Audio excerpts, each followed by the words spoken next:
sharing our stories connects us. Listen and be connected. Join us for the conversation meeting weekly at the intersection of community and culture. Hosted by Mario Nunez and Joe King Carter. And the way we go. I'm hearing it. Are you hearing it? Yeah. Oh, this is going to be a great show. Hi, everybody. This is WWMF.org.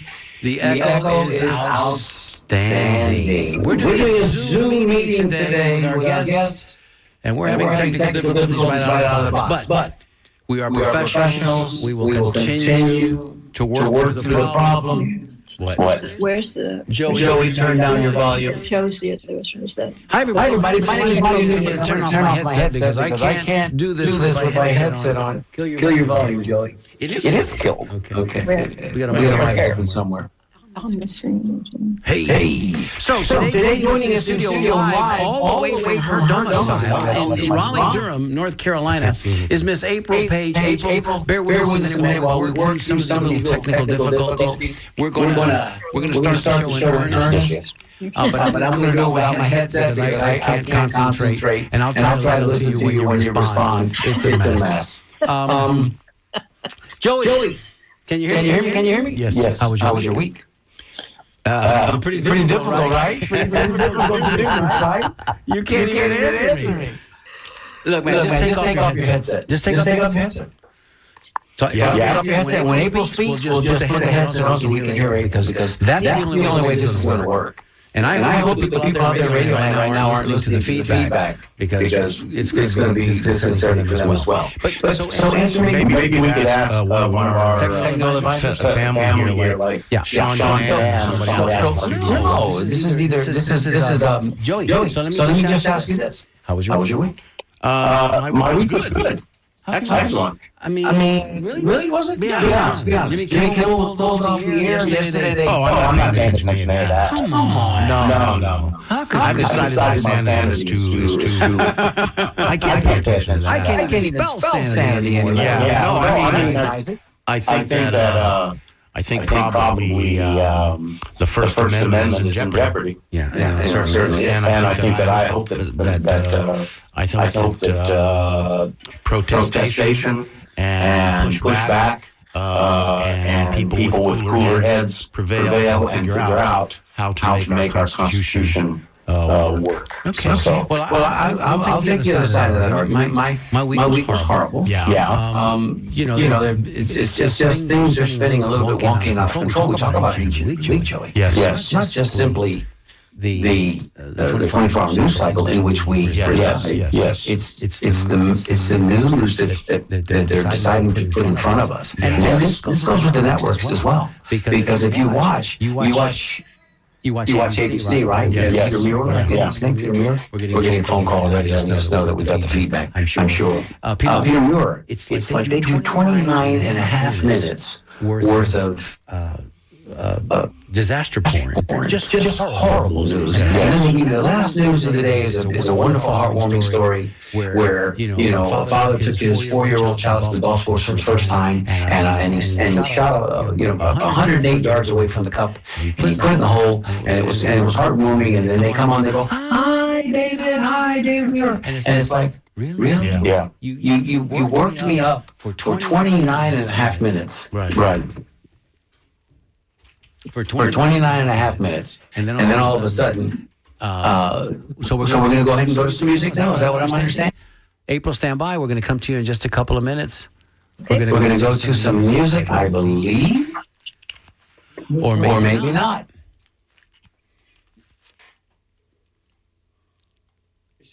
It should work now. It is, ladies and gentlemen, we are back. We're back. Yeah. We're back. There's no double feedback. There it is. There's no nonsense. We're good. So, Joey. Yes. You feel better now? To the show. Do I feel better? Yeah. Like I feel like the singer that's singing the national anthem in the stadium that has the earpiece in. Because, if you've ever sang in an environment like that where you get that echo and that feedback, Yeah. you lose your mind. I understand. You can't sing and you I can't understand. talk or you can't think. Yes. I'm thinking and talking and I'm liable to break out into song right away. Yes. All right, Joey. We wasted about 11 minutes into the show and that's too much. So that's too much. All Yeah, right. that's So let's right. get to our guest. Ladies and gentlemen, joining us right now. It came back. It came back. Yep, joining us right now from Raleigh, Durham, North Carolina. Is April Page. April, can you hear us? Yes, I can. Can Hi, you hear us everybody. from the back or can you hear us normal? I think it's okay. It's a little echoey. A little but- echoey? Yeah. Okay. Well, we're going to try to fight through this. Yes. April, how's things in Raleigh, Durham? They're beautiful, wonderful. It's Has fall fall season. fallen? Yeah, a pumpkin everything right now, and Yeah. you know. Pumpkin spice, pumpkin latte. Yeah, and I have a beautiful state Pumpkin park patch. right near me, 10 minutes away, and 72 miles of trails, and my dog loves it. So Well, you know, Wow. holidays are imminent because when you walk into your local Wally World, you know you've got lawn and garden is no longer there. It is now given way to ornaments and tinsel and garland. It's a little disturbing because here in Florida it's still 91 degrees and it's hard to Yeah. get. Even the pumpkin spice, the pumpkin latte is yeah, a little early. it's still hot here too. Yeah. Like You walk people into are your public talking space, about we're going to it. have those cinnamon brooms, you know, Yeah. in the corner. Yes. Offensive. So, My question is, why did that go away for a moment and come back? We don't know. We're professionals. We're going to handle this. We're going to handle this. We got it. We're good. Incredible. Okay. So let's. You want to go ahead and start the Yeah, conversation? let's start as we often Tell do. people what we do here at the conversation on Wednesdays. Well, what we do, April, is we go through personal narratives, and we use that as a basis to connect to the community, and that's what we are doing today. So I always begin with this basic conversation, this basic question, which is where were you born?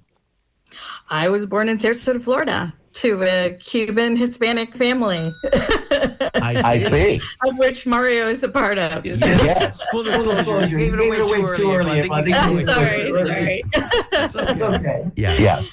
So Sarasota, I grew up in Bradenton, right next door, Oh, by yeah. the way. Yeah. And but Bradenton was when I was growing up, a sleepy retirement kind of Florida coastal community. Sarasota is very different than that because it Now has it is. Ringling, and it has culture, and it has money. So talk a little bit about growing up in and Sarasota. hydroplane racing. Yeah, I mean, back in the day, I was living at my grandparents' right off the main Fruitville Road there, and it used to be a 2-lane highway that you could drive to the beach, and every Saturday we had to not go anywhere from like 9 to 1 in the afternoon because the traffic would be backed up from the highway all the way to get to the beach. Now it's a 6-lane road and you don't have to worry about that anymore. But it was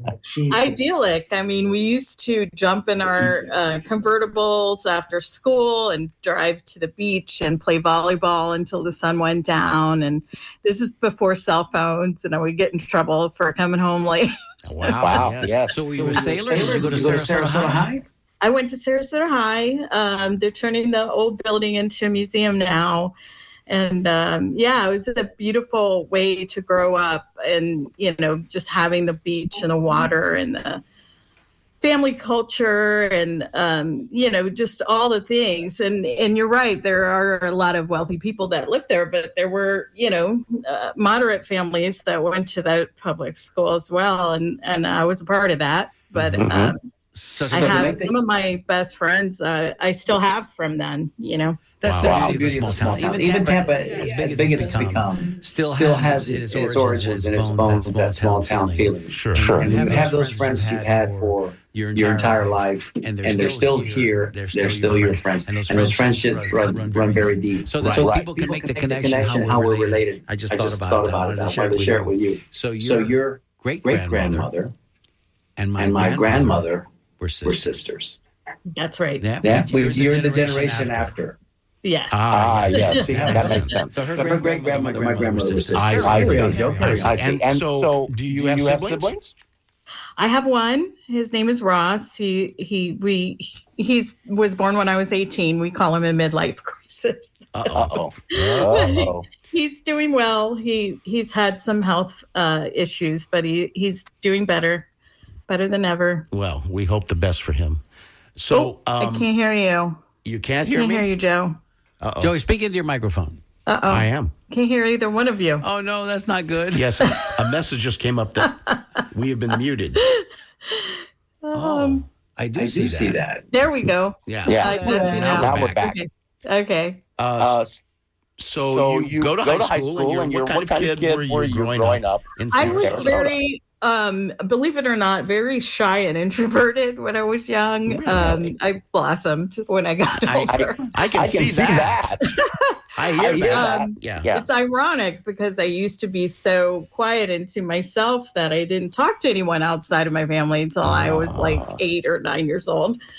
And then I ironically became a national speaker and trainer for some of the biggest corporations in the U.S. Wow. Talk about coming out of your shell. I did. I got over that. You didn't just come out. It actually was helpful because it made it not about me. You know, when I was delivering the message, it's not about me, and I have to get myself out of the way. So, okay. It So was sometimes people, Sometimes people in those positions are actually, if it's not about them, they can be very almost introverted. That's right. Yeah. Yes, because it's not about you, the person. Yep. So you're going through high school, and how was your high school experience, and what were you like in high school?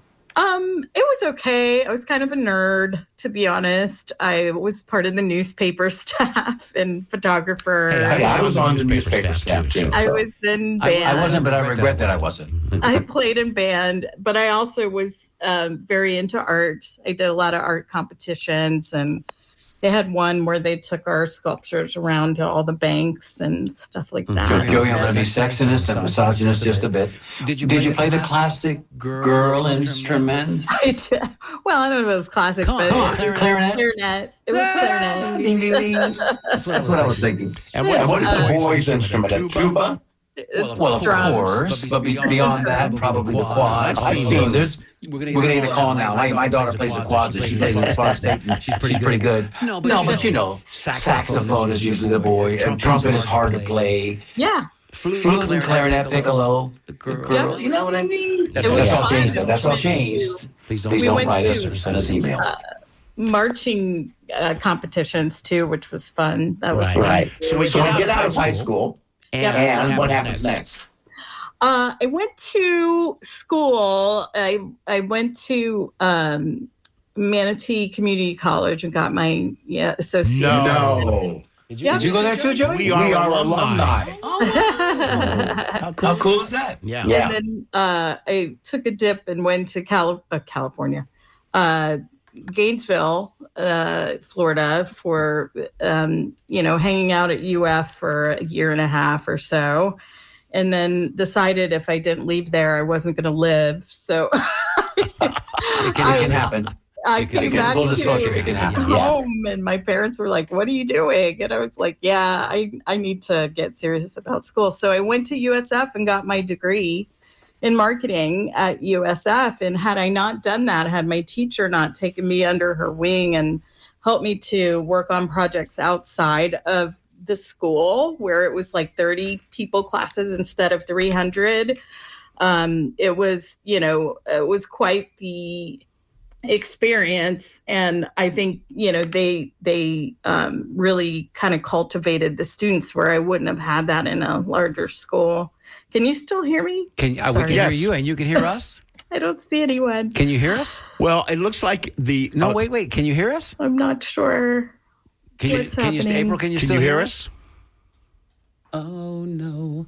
April can't hear us. Oh. This will be the last meeting we do. Hello. Hang on. I want that. Can you see her? No. We got kicked off the internet, I think. How sad. How sad. I don't know what happened. I know. Keep talking, Joey. Keep talking. Well, it seems that we are having technical difficulties, folks. the WhatsApp? We'll bring you back on. Stand by in just a minute. What we might do Okay. is we might just go ahead and give you the call-in number now. Yes. And then you can call Okay. in on the call-in line. Please give her the Okay. call-in number now. Just with my phone? Yeah. Okay. Yeah.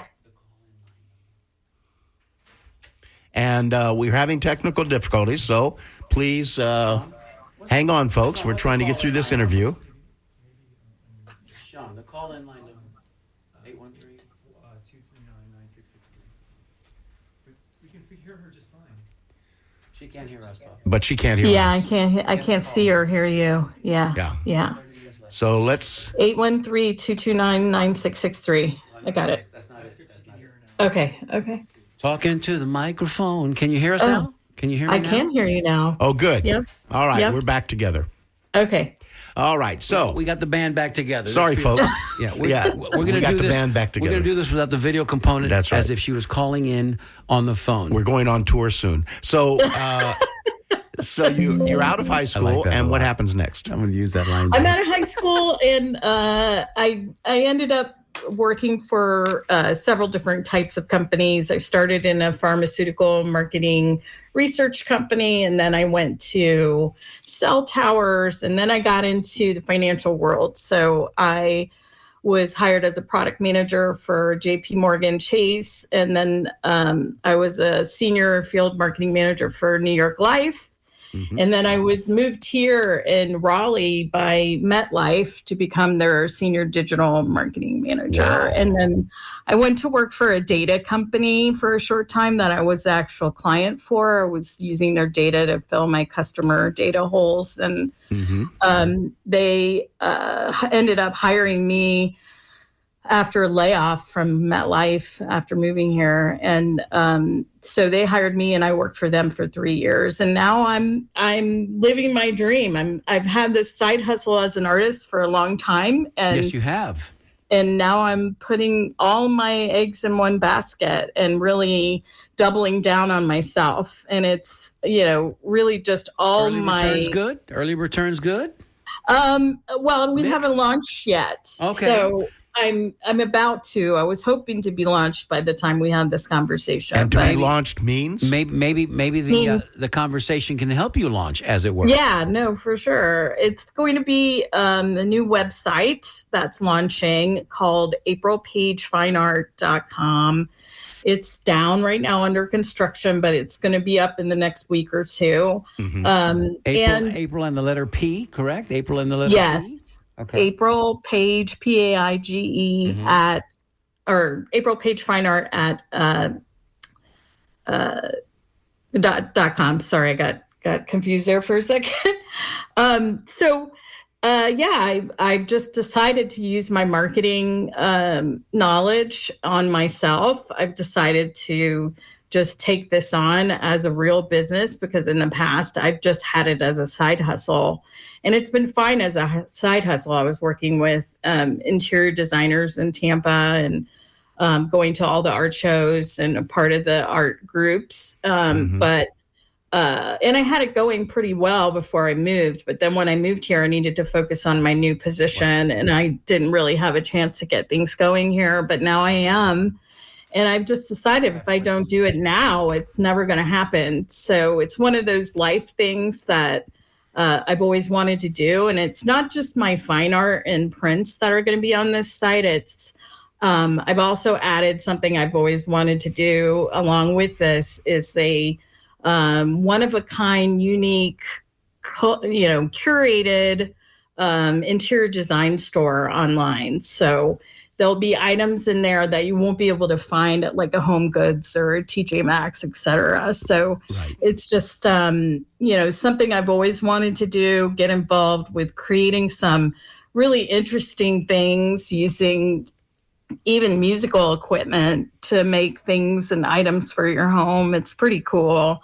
I've done signs. We're working on a vessel sink made out of a conga drum, and things like that. So just a nod to the heritage, but also somebody who has the vision that wants to bring something really unique and interesting into their home, almost like a talking piece. Yeah. As we are celebrating here, September 15th through October 15th, National Hispanic Heritage and Culture.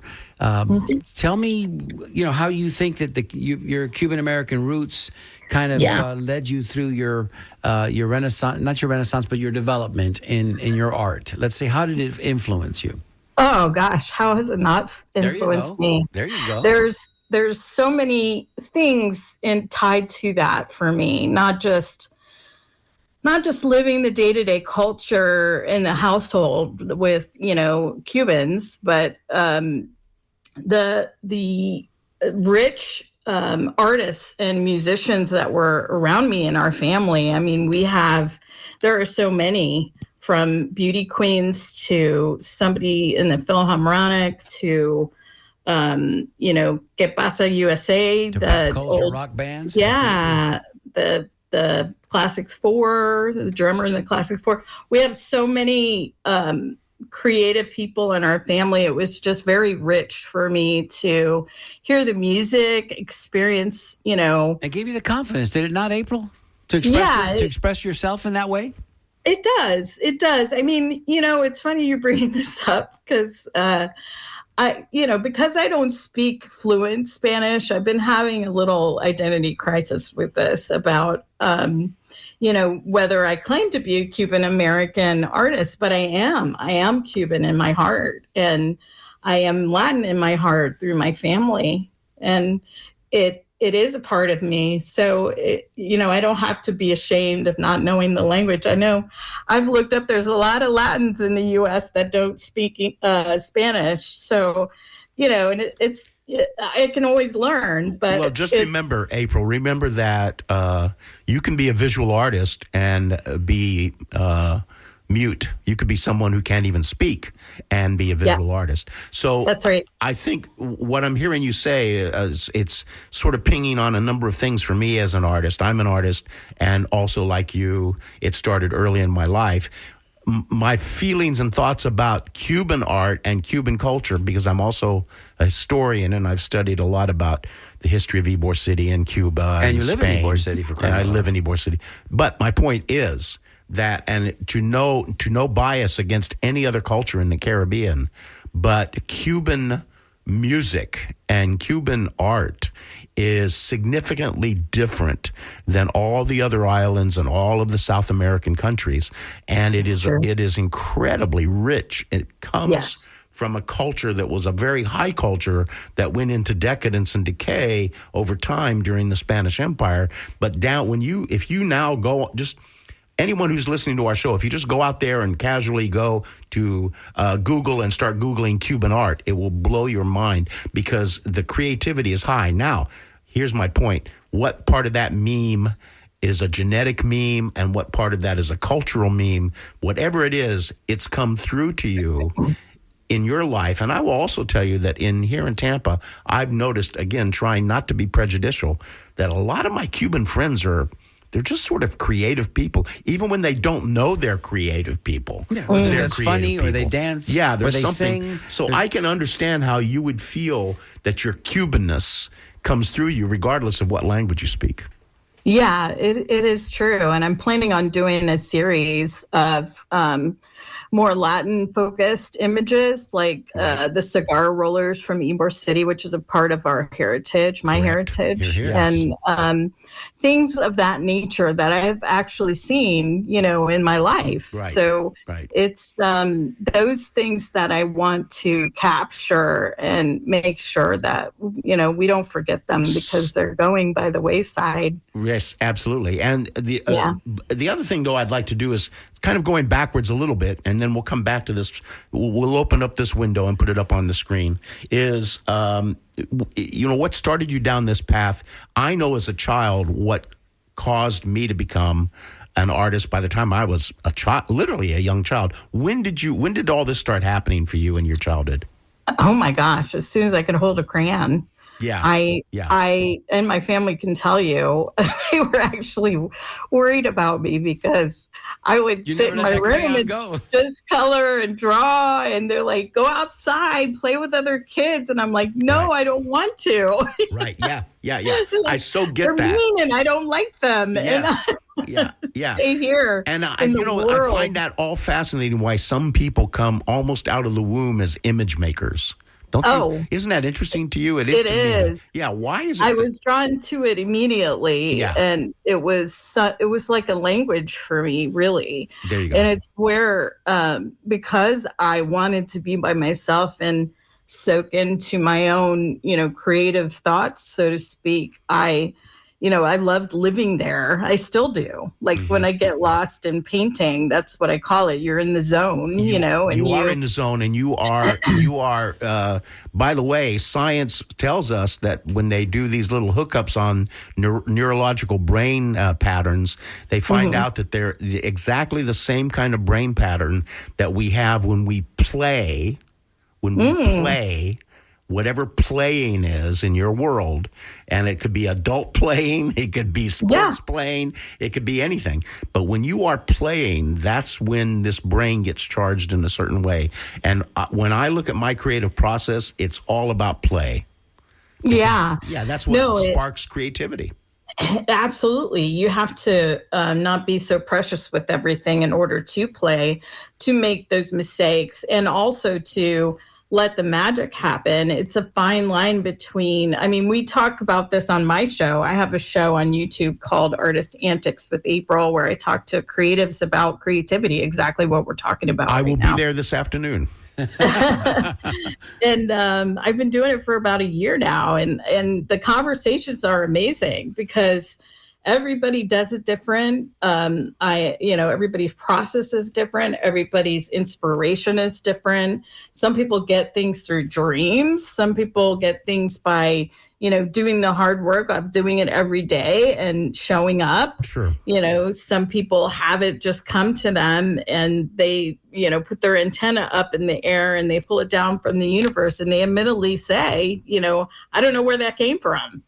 So Yes. I think there's some level of tapped in that you have to be, but I think it's really important for brain health for all adults to have adult play, whatever that means to you, whether Absolutely. it's, physically getting out and exercising or meditating or yoga or Tai Chi Yes. or, drawing or, whatever it is that you love and it makes your heart sing, even if nobody sees it or hears it or you don't plan on showing a soul, it's good for you, if it makes you positive. Yeah. Tapping into that inner child that was seemingly always at play. We're going to do a little station identification. April, when we come back, we'll reintroduce you to those that are just joining us, and we'll do a lot more with you here in just a couple of seconds. You're listening to The Conversation with Mario Nunez and Joe King Carter on WMNF 88.5 Tampa.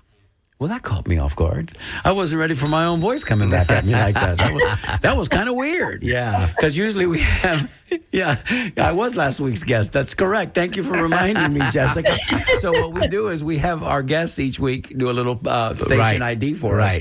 And I guess I did my own last week because we were celebrating Hispanic Culture Month and I guess my birthday as well. Now, we are here with April Page, who has her own, if you're just joining us, who is a entrepreneur of her own gallery and is a owner of a fine artist gallery, and we're going to talk about that.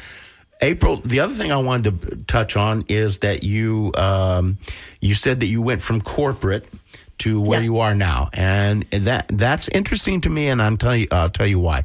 Is that, as you know, most artists, visual artists particularly, probably musicians too, maybe even actors, we're all people that are sort of how do I say, it's left brain, right brain. They're people that are usually not business savvy, not because they're not intelligently capable of it, but because it doesn't interest them. It just doesn't interest them. No connect. We have no connection. One of the problems is I had a friend when I was working on my master's who said, they ought to teach a business class in the art college. And, I thought, that didn't make sense to me. But my point is, you're coming at this now with an interesting lifetime curve, which is that you were in this corporate marketing thing very strongly, and now you're doing this. Tell me how you feel about all of that, because you are balancing the play of making your own creative work and having how to sell her own interact with the creative world. Yeah. That's right. That's right. And it is a good balance. And it's a good point you're bringing up because, when you used to take those tests, I forget what they called with all the letters and they tell you who you are. That's right. I Personality used- inventory. Yeah. Yeah. I used to be in the middle, smack in the middle of the creative and the business, Interesting. the Yeah. more technical side. So, and I was by myself on a lone island. So it explains a lot. But anyway,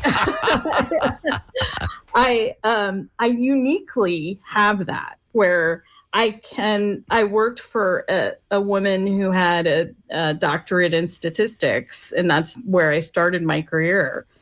And then I've been, rising in that as I've gone along in my trajectory of everything that's happened. But it's funny because I've promoted myself out of being creative at all. Yeah. And hire all the people to do the creative part that I would love to do. Yes. But So is that what's happening in your business now? Are you actually the creator, or are you representing creators?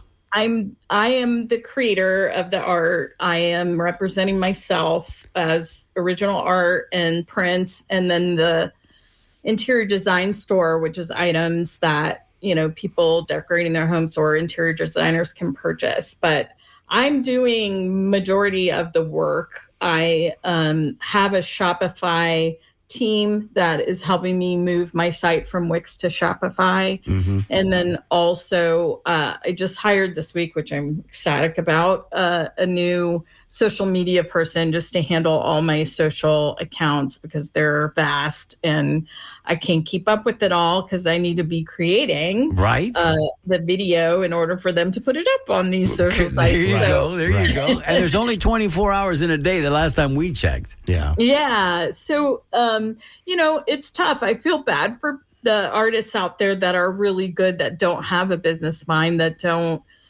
even know the first step to take, because Yes. it really, half the time in my mind, it isn't so much about talent than it is, you have to have the business sense too. Yes. And it's so very important. And, there's something there that I might end up doing eventually, which is teaching people how to market themselves as artists. But Yes. right now I'm going through the trenches myself, and it's a whole different animal than the corporate world. Like, corporate is just usually business to business or business to consumer on a vast scale. This is almost a one-on-one, curated sale that Right.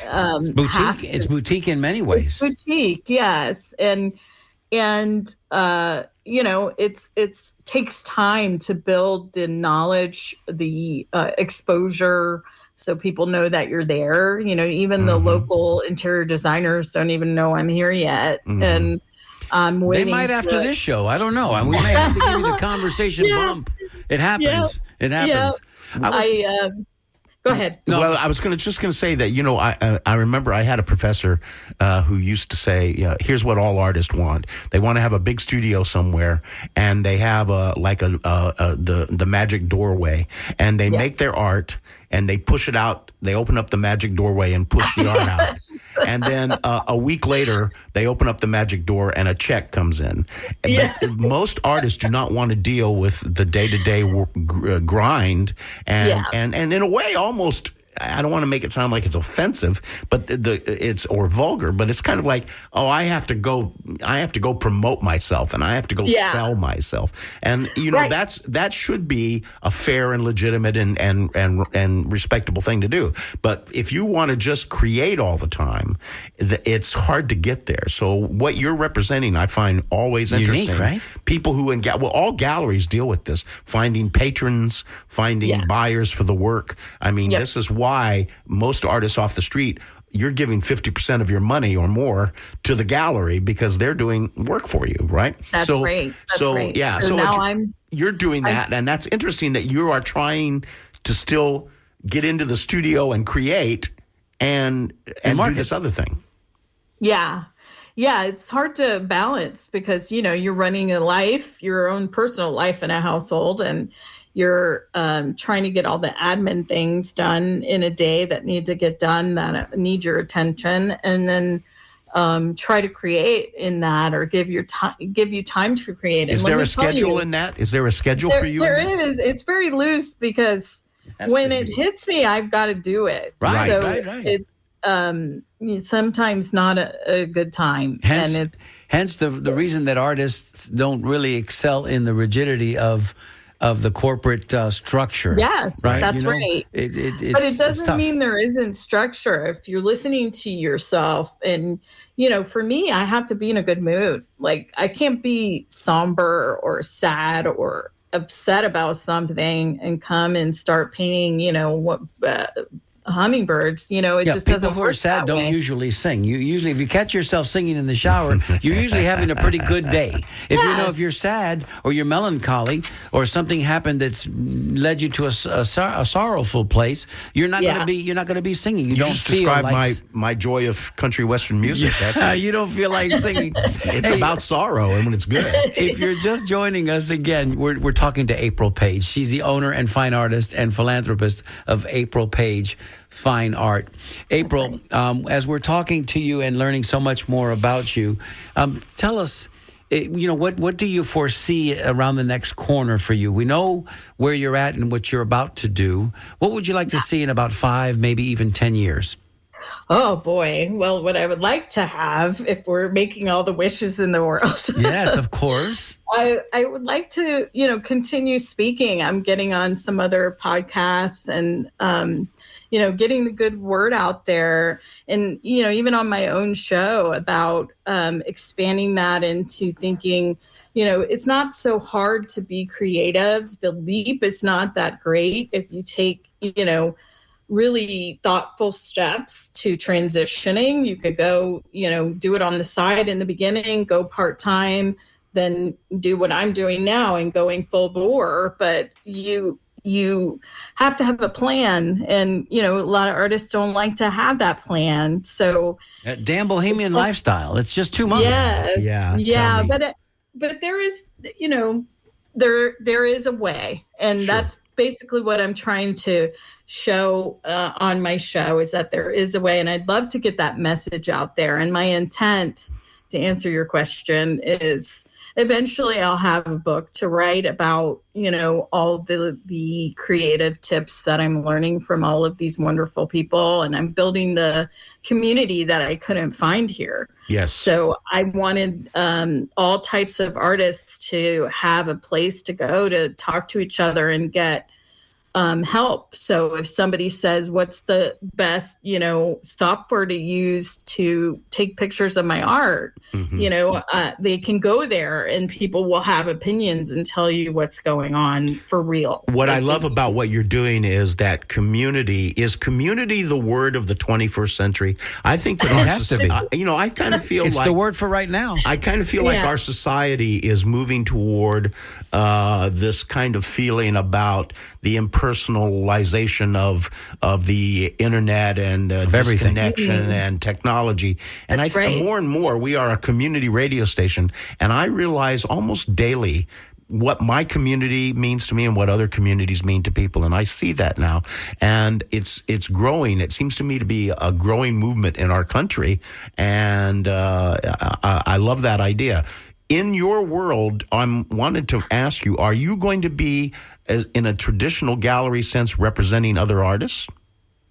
Not right now, but I could in the future, maybe. It's possible. So right now you're sort of using your own work as the basis That's right. for your... That's right. Okay, got it. Just me. And, you once the site is up, you'll be able to see it, but there'll be original pieces of art.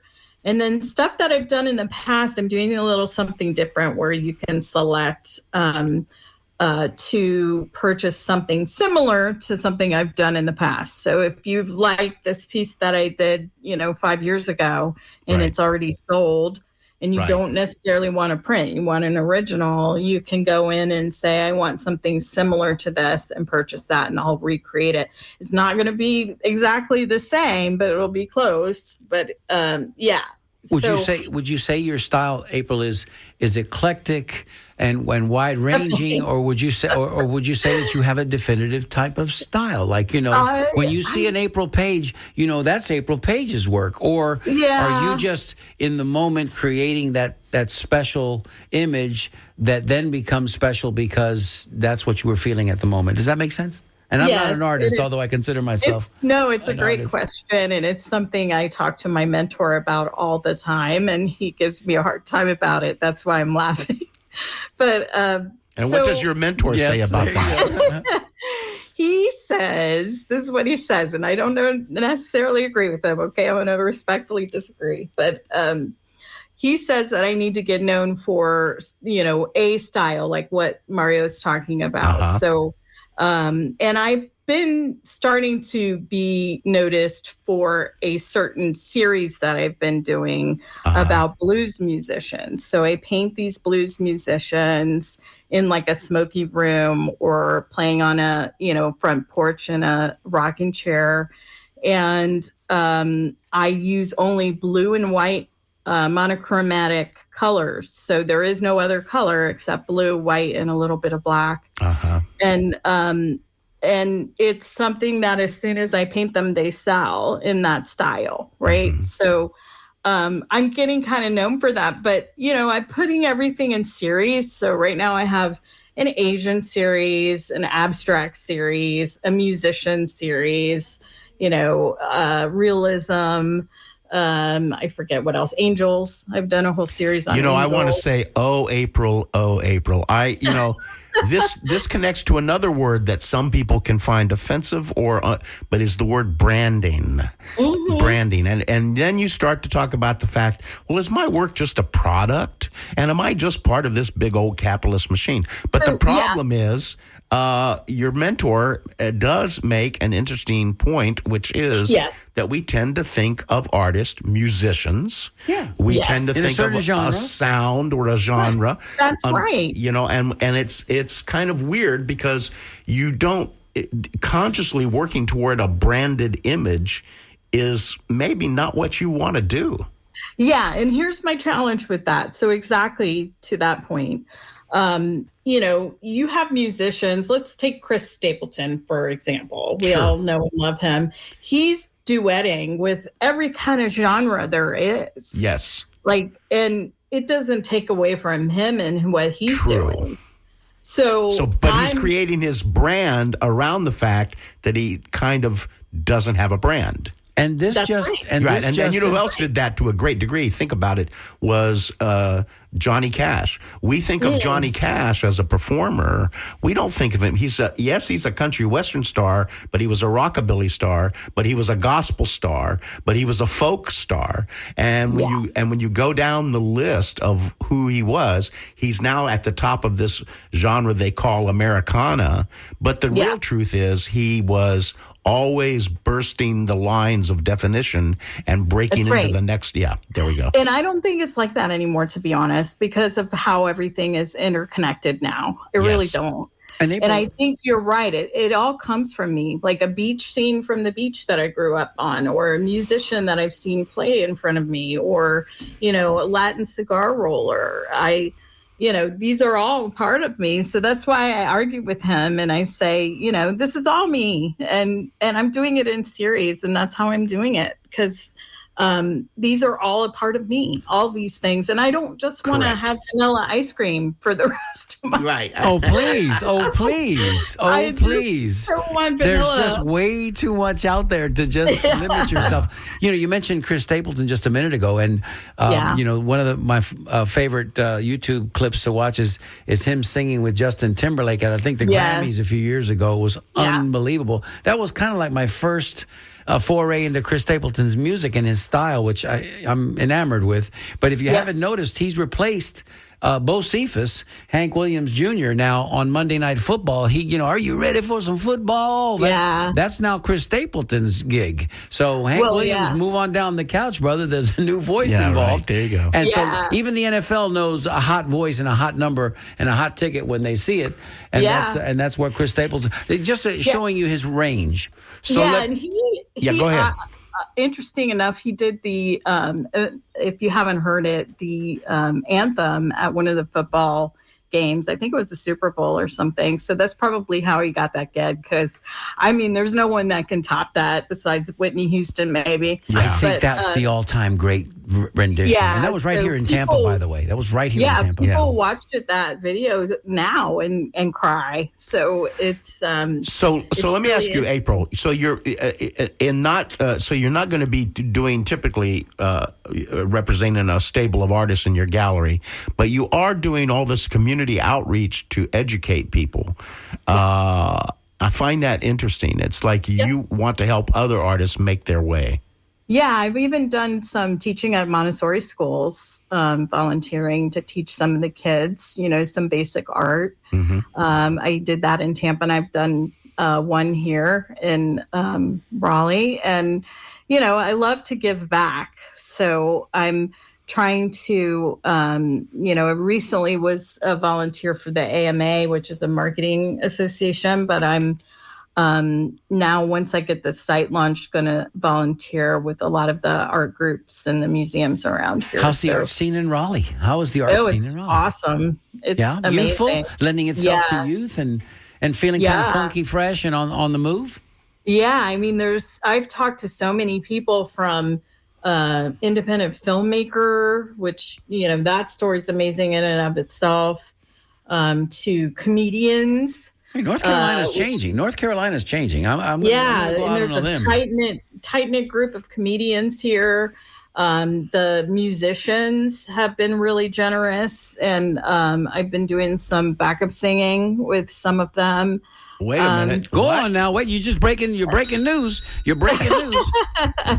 Dog, April. Listen, your middle name should be Art. There's nothing you won't do for art. And everything, it sounds to me like, is art. Well, that's wonderful. So you do some singing, April. Is that what I'm hearing? I do. I love to sing. Wow, what a multi-talented woman you are. Yes. I don't know about that. But it's no Chris Stapleton, but I like to do it. But I love singing in jam bands in Tampa, and was really having a lot of fun with that, because normally they don't have a lot of women that come to sing. So they were very happy when there's a female there. But so I'm actually going to one tonight. I'm going to one tonight in Wake Forest. Yep. Mm-hmm. Excellent. Come on. So let's talk a little bit about, we haven't talked about your gender, and it hasn't had a reason to come up, but let's talk about your life in the corporate world as a woman, as an artist, as a woman.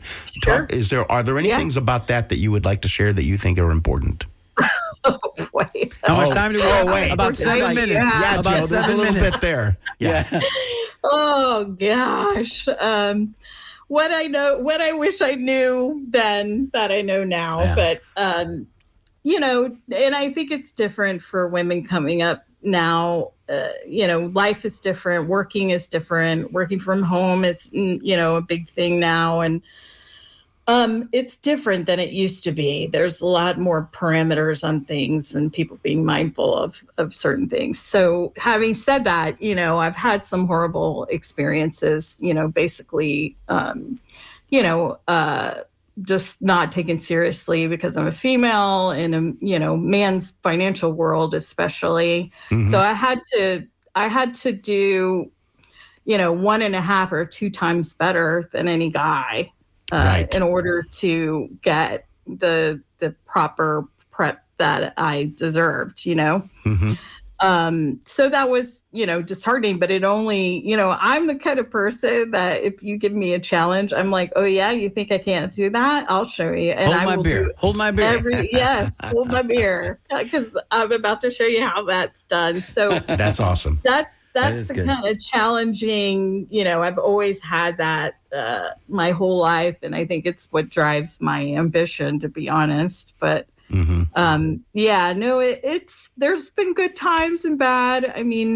there definitely some harsh things that happened while in corporate, like 9/11 happened, and I was at a cell tower company, and we had to call all the owners and talk about the service that was collapsing around them, and it was just terrible. That whole time was terrible. And then but there are good things that happened as well, like pushing myself to be on stage and talking to thousands of people at a time. Yes. I would never have done that on my own. That wasn't... That little girl who was playing with her crayons in her room would not have Yes. done that. Yeah. No, not in a million years. And it's from the people around me that saw what I could do and wanted it to be seen. And they pushed me to, and actually that was a lot of the conversation when I was speaking nationally, is we want you to bring you into this. Why are you being so,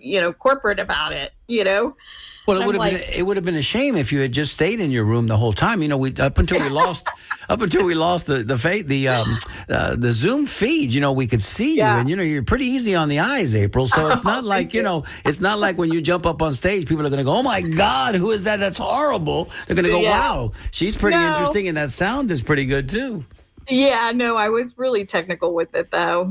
Talking before about getting myself out of the way and being really just dry with the with the content. So they tried to loosen me up. So when I walk on stage, they would play "She's a Bad Mama Jamma." Oh yeah, that's a great song. Yeah.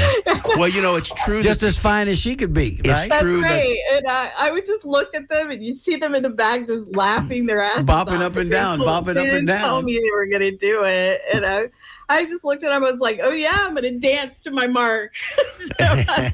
Perfect. Well, I was just going to say it's true that when you watch experts talk about in podcast or somewhere on some feed, that experts who are interpersonal expert relationship people, and then public speaking people, and then people, I saw a podcast the other day where somebody had written a book about how to become charismatic, and and I find it fascinating that it usually has to do with personalized connection. In other words, if you can come out on a stage and make 1,000 people feel like they know you, and the only way you're ever going to do that is to share something personal. And so that's how that works. Yep, for sure. Yeah. That's okay. Good. April, I'll tell you what, we're coming up against the hard clock here in just a couple of minutes, but we want to remind everybody that if they like to get to know you a little bit better and they'd like to see some of your work, they can certainly listen to you on YouTube and Spotify. Artists Antics with April. Artists Antics with April, and I bet that's a hoot. Yep. We're going to watch that ourselves, Joey and I. And I want to personally extend the invitation to you, familia. If you're in Tampa and you're going to be in Tampa, let us know ahead of time. And we can have you on the Tampa Native Show, and we can actually show some of your art, and we'll do a deeper dive into the conversation. And forgive us for our trespasses as we forgive those who have technical difficulties before us. That was awful. That was awful. You got there. You got there. We did. You know what? We're nothing if not persistent. Well, I tell you what I noticed was that when we were having technical problems at the beginning of the show, we could still see April in our Zoom before our Zoom went down. Right. And the entire time, she had a huge smile on her face. No. This has been a goof. She was not concerned. Not at all. Yeah. This has been a goof since the beginning. Yeah. Yeah. So No, I've been through much worse stress than that, believe me. So where are you going to sing tonight? What's happening at Wake Forest, at the Wake, as they say? Yeah. So I sing some blues songs and some rock, and I haven't decided what I'm going to sing yet. But Little Pat Benatar, what's going on? I mean, I sing some.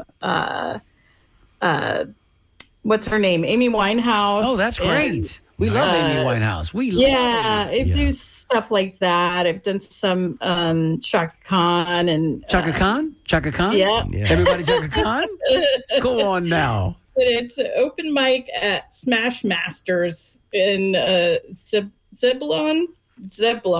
North Zebulon, Carolina. North Carolina. Well, April, Yeah. thank you so very much for joining us today. We so enjoyed this conversation with you, and we hope that you get a chance to come back and do it again soon. And like I said, we're going to leave the invitation open to come in and do the Tampa Native Would Show. love to meet you, April, in person. Keep in touch. Yes, We'll go get awesome, a cafecito. I will. We'll go get a cafecito together here in Ybor City Yes, for sure. absolutely.